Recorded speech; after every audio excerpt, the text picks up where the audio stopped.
First and foremost, I think it's extremely important to point out the situation that most of these students are in. They attend the most expensive private school in the city, called the American School, and most of them have been there since kinder or pre-K and are now in 6th grade.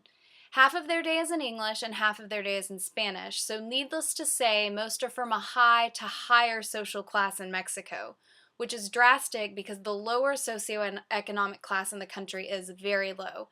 And education, unlike the one that my students are getting, is not really mandated or even enforced.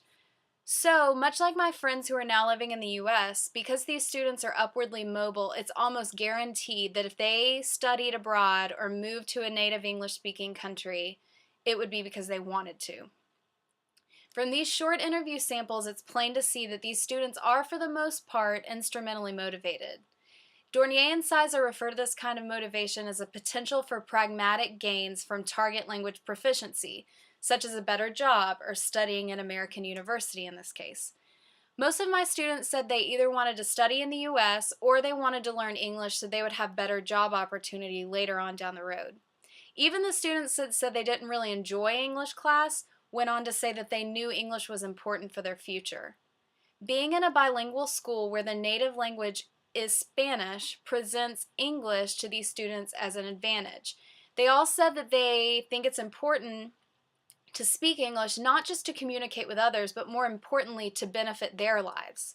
Like I touched on before, these students' social class, as well as the mindset and agenda of the school, affects the power and language relations concerning English and Spanish. Not only are they different because English is not the native language, but other factors such as skin color, wealth, and connections contribute to the fact that the world is more or less at the feet of these students. Knowing English will give them better opportunities in the global scheme of things. Because of the American or English-speaking cultural mindset of the school, they do their best to hire native English speakers to teach all of the English classes. So, students are exposed to a great amount of native English-speaking people throughout their time in the primaria, the secundaria, and the prepa, which are the elementary school, the middle school, and the high school, every school day. And actually, all of the parents took this socio-cultural perspective as well. They wanted native English speakers teaching their children English. Somehow they equated native speaker status with better teaching abilities for their kids, which is not always so.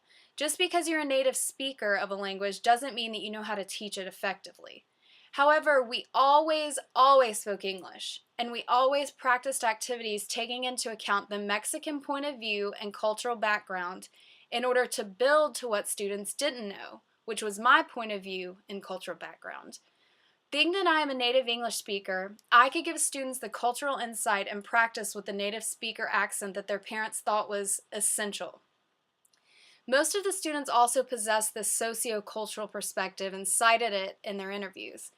Learning English would help them communicate in the US with other speakers of the target language, but also in Europe because everybody in the world speaks English.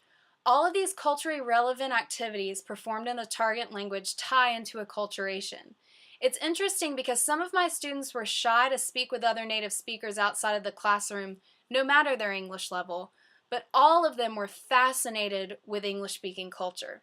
The great thing about being at a school with students who had copious amounts of opportunity and travel is that they all brought something different to the table. As you see in the interview samples, a good amount have been on vacation or have family members that live in native English-speaking countries, and they were able to use their English in these places. All of my students had different experiences with native English speakers, so they could all share from these different experiences. This fascination with target language culture, in my opinion, leaves students more open to language learning, and it also leaves them more open into changing their motivation to learn the language. But the big difference is that they can do all of this safely from their native country and culture. Other students who move to the US have no choice as to whether or not they want to accommodate English-speaking culture. They're just thrown in there with all of the native English speakers.